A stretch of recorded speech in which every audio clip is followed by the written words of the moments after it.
Bom dia aos queridos amigos que se inscreveram aqui no canal, demonstrando também algum interesse em melhorar o futebol. Uma boa tarde para aqueles que, assim como eu, ficaram bem irritados com a atuação do Brasil no amistoso contra a Argentina. Uma boa noite para aqueles que vão me ajudar nessa missão, compartilhando o vídeo e se inscrevendo no canal, indicando pessoas para se inscreverem no canal. Quanto mais inscritos aqui no canal, maior é a chance dessas ideias virem à tona. Se você concorda, é claro. Sempre aproveitando para pedir o seu like e o seu comentário. Isso é muito importante para mim. Conforme eu prometi no último vídeo, hoje eu vou falar sobre os técnicos. E esse assunto é longo. Ele vai ser dividido em vários vídeos. Mas antes disso, eu vou fazer um pequeno resumo dos vídeos que eu apresentei até agora. O primeiro foi só para me apresentar, para vocês saberem quem eu sou. Esse não é relevante para a discussão. A partir daí, todos estão interligados. E a partir de agora, falar de técnicos é falar um pouquinho sobre todos os outros. No vídeo número 2 eu falei sobre a inteligência e o quanto ela está fazendo falta ao futebol. No vídeo número 3 falei sobre os dirigentes. Foi uma pancadinha neles, eu admito. No vídeo número 4 eu falei sobre como os dirigentes contratam técnicos. Foi outra pancadinha neles. No vídeo número 5 eu falei sobre as categorias de base, mas no fundo,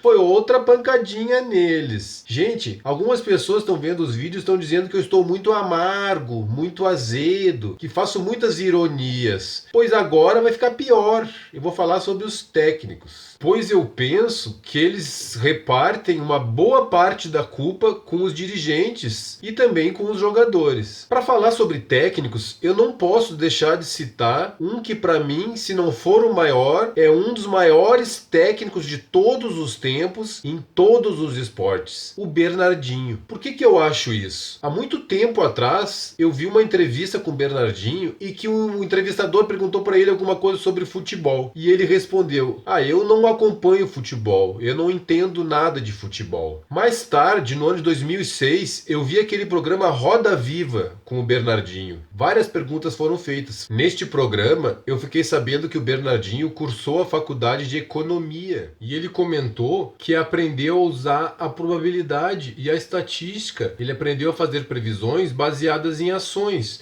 Toda ação tem uma reação. De certa forma, o mercado, a economia é assim. Você pensa em uma ação e calcula qual será o resultado, qual vai ser a reação àquela ação. E ele aplica isso no esporte. Ele passou a estudar os outros adversários do Brasil em várias situações diferentes. Por exemplo, como o time joga quando está ganhando, como o time joga quando está perdendo, quais são as características de cada jogador. Ele tinha estatística de todos os jogadores. Claro, com uma comissão técnica que lhe fornecia os dados, mas ele sabia o que o outro time provavelmente faria em situações diferentes. Isso fez dele um dos maiores campeões do esporte, em todos os esportes. Ele demonstrava também muito conhecimento estratégico, muito conhecimento da psicologia do jogador. Eu fiquei um admirador do Bernardinho. E eu tive certeza, naquele ano, vendo a entrevista, que se o Bernardinho assumisse um time de futebol para treinar, mesmo não entendendo nada, alguém poderia lhe explicar as regras, basicamente, como funciona a estrutura, como são os treinamentos, e eu tenho certeza que em 2 anos o Bernardinho seria campeão, porque ele usaria os números a seu favor, ele usaria as estatísticas a seu favor. Hoje em dia todo clube grande tem um analista de desempenho e ele fornece para o técnico: o jogador tal pegou na bola 600 vezes no jogo e ele errou 615 passes, mas ele continua titular, o salário dele é muito grande, não dá para botar ele no banco. O outro jogador pegou na bola somente 40 vezes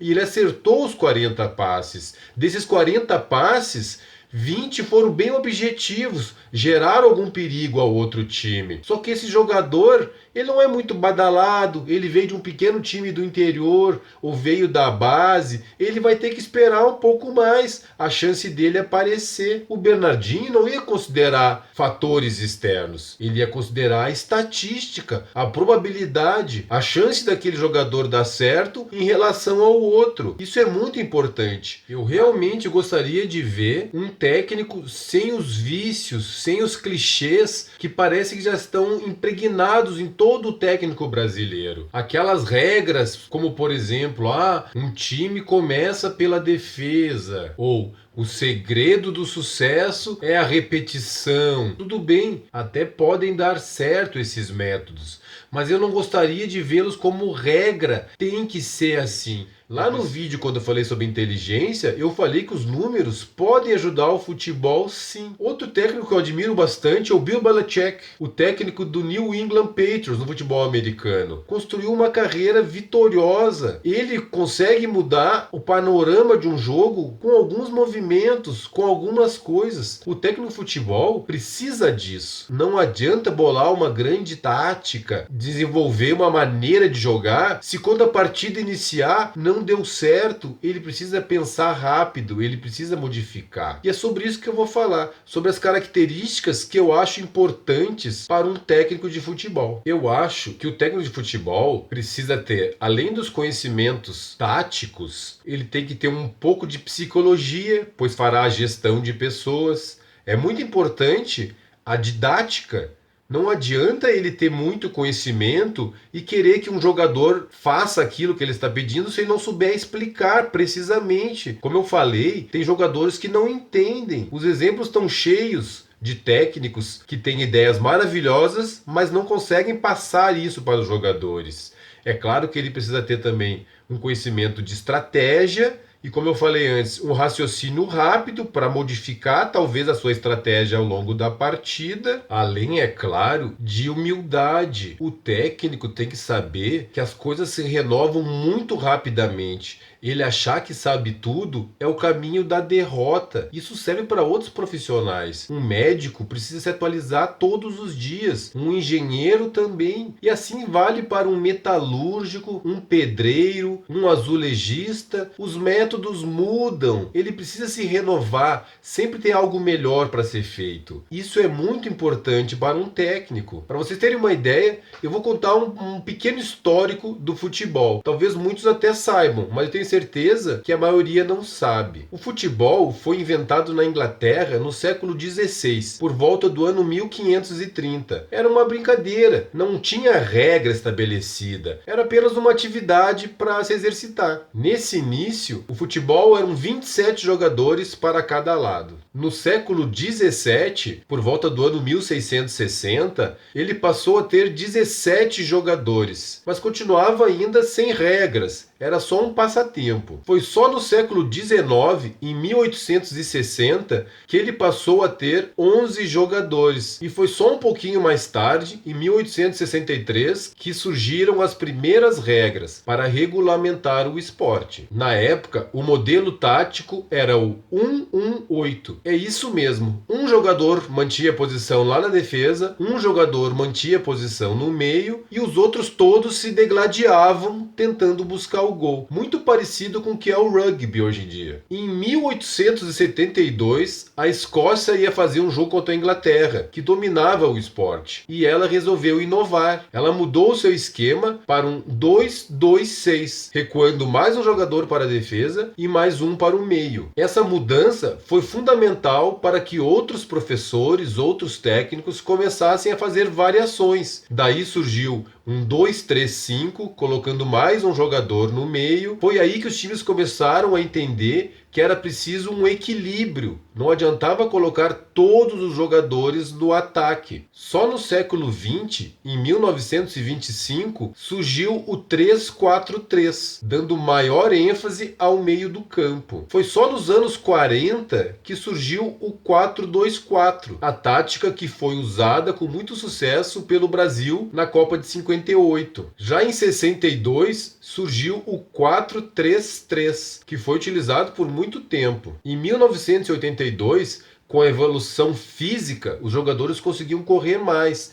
Então surgiu o 4-4-2, fazendo com que todos esses jogadores do meio possam ajudar na defesa e no ataque. Essa possibilidade não acontecia antes porque eles não tinham preparo físico para correr todos os ataques e todas as defesas. É verdade que em 74 já tinha surgido a Holanda, a laranja mecânica. Ninguém tinha posição fixa, todos corriam o campo todo. Esse esquema, sim, precisava muito preparo físico. Eram necessários atletas de verdade. Em 1984, a Dinamarca teve uma nova revolução, criando o sistema 3-5-2, que na verdade na defesa era um 5-3-2 e no ataque era um 3-5-2. Em 1994 começaram os esquemas 4-5-1. Aonde eu quero chegar com isso? O futebol está sempre se modificando, não existe o esquema perfeito, não existe a tática perfeita. Durante o jogo é preciso analisar o que está acontecendo e reagir e formar a estratégia. Isso é muito importante. No próximo vídeo eu vou seguir falando sobre técnica, sobre tática e vou fazer uma correlação do futebol com o jogo de xadrez. Eu sei que a maioria das pessoas não sabe jogar xadrez, mas eu vou estabelecer uma relação e eu preciso que você dê a sua opinião se você concorda ou não. É claro que eu vou explicar um pouquinho. Peço também, mais uma vez, que você se inscreva no canal, que você compartilhe os vídeos, que você acione aí o sininho para ficar sabendo sempre que eu postar um vídeo novo.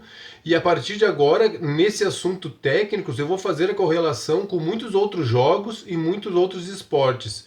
Porque eu acredito que saber um pouquinho de cada esporte é muito importante para o futebol e para todos os técnicos. Um abraço.